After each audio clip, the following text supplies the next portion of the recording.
안녕하세요. 화학세상의 화학셀즈맨 김근아입니다. 발암물질로 알려진 미세먼지, 우리는 하루에 25,000번 정도 숨을 쉬며 들이마시고 있습니다. 우리는 어떻게 해야 할까요? 요즘 미세먼지 주의보가 종종 내리는데요. 과연 미세먼지란 무엇인지, 우리 인체는 어떤 영향을 미치는지, 그리고 미세먼지에 어떻게 대처해야 하는지를 설명드리겠습니다.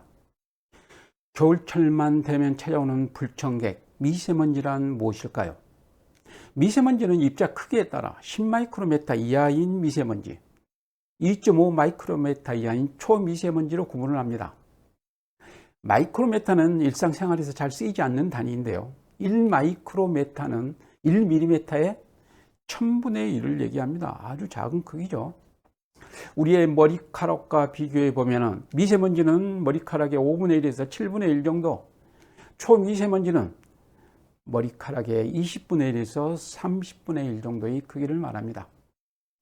미세먼지의 크기의 기준을 왜 10마이크로메타 이하로 정했을까요? 8도 아니고 12도 아니고 말입니다. 10마이크로메타보다 큰 먼지는 우리 호흡기를 통해 들어오지를 못한답니다. 코털에서 걸려, 기관지 점막에서 걸려. 그런데 10마이크로메타보다 작은 입자는 우리 체내 깊숙이, 우리 폐포, 허파과리라고 그러죠? 여기까지 들어와서 각종 질환을 일으키기 때문이죠. 미세먼지가 어디서 발생할까요? 발생 원인에 대해서 알아보겠습니다. 미세먼지는 대부분 화석 연료의 연소 과정에서 발생하죠. 여러분 잘 아시죠? 자동차, 배기가스, 발전시설 등에서 주로 배출이 되고요. 그 외 공사장, 도로, 타이어의 분진 등에서 발생합니다. 그 중에서도 초미세먼지는 각종 가스상의 대기오염물질이 광학 반응을 일으켜 대부분 발생합니다. 겨울철, 특히 난방연료를 많이 쓰는 시절에는 고농도 미세먼지가 자주 발생하죠. 또한 국내 오염도의 30에서 50%가 중국으로부터 유입된다는 것도 알고 계시죠? 미세먼지의 유해성, 건강에 미치는 영향은 어떤지 알아보겠습니다. 미세먼지는 1군 발암물질로 분류가 되었습니다. 여러분 잘 아시죠? 흡연, 성면 이런 것과 같이 발암물질이라는 것이죠. 미세먼지를 장기간 계속해서 들이마시게 되면 눈, 코, 기관지 등의 각종 질환이 발생될 수가 있습니다. 한 연구 논문에 의하면 초미세먼지는 입자가 작기 때문에 혈액을 타고 우리 뇌까지도 침범을 해서 영향을 미치는 것으로 보고가 된 것도 있습니다. 사람은 보통 하루에 16회, 18회 숨을 쉬는데요. 하루 25,000번 숨을 쉽니다. 그래서 1분에 약 6리터, 1시간에 360리터의 공기를 마시는다는 얘기죠. 그런데 미세먼지의 농도가 주의보 수준인 160 마이크로그램 정도 된다. 이럴 때는 하루 24시간 동안 1400 마이크로그램의 미세먼지를 들이마신다는 계산이 나옵니다. 이것은 작은 백설탕 알갱이 28개를 마신다는 것이죠. 뭐 그렇게 별것이 아닌 것으로 생각하신 분도 계시겠죠? 이거를 입으로 먹는 게 아니라 코로 들이마신다는 것입니다.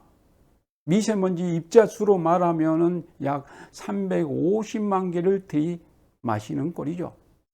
그래서 선진국에서는 초미세먼지를 소리 없는 살인마, 보이지 않는 킬러라고도 부릅니다. 폐는 간과 마찬가지로 침묵의 장기로도 불리웁니다. 이게 조금 손상이 돼가지고는 증상이 나타나지 않고 증상이 드러났을 때는 그때는 이미 손 쓸 수가 없을 정도로 늦었다는 얘기죠. 그 부분만 드러내야 된다는 겁니다. 그간 국내외 연구 논문에 의하면 미세먼지라는 것은 암 발생, 기형아 출산, 조기 사망 등 인체 치명적인 영향을 끼칠 수 있다고 밝히고 있습니다.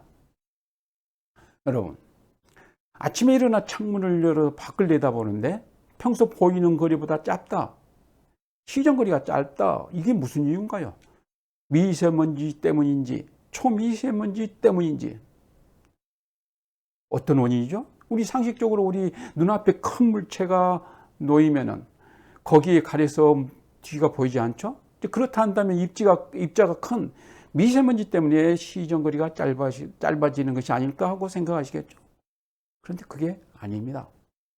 미세먼지나 초미세먼지는 우리 눈에 보이지 않습니다. 초미세먼지가 많이 있는 날은 입자가 작아서 빛이 산란한다고 알려지고 있죠.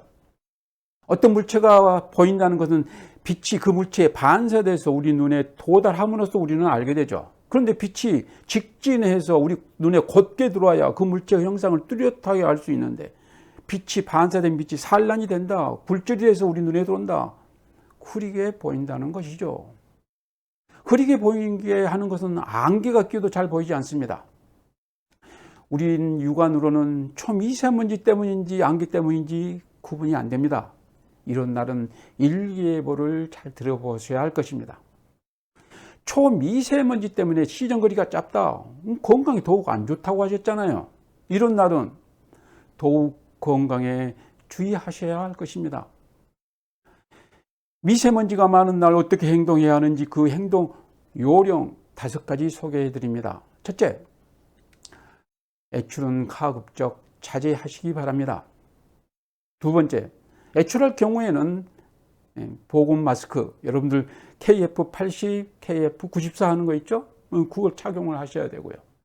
세 번째, 외출을 할 경우에 대기 오염이 심한 도로변, 공사장, 가능하면 피해서 다니시고요. 격렬한 외부 활동을 하지 않아야 좋겠죠.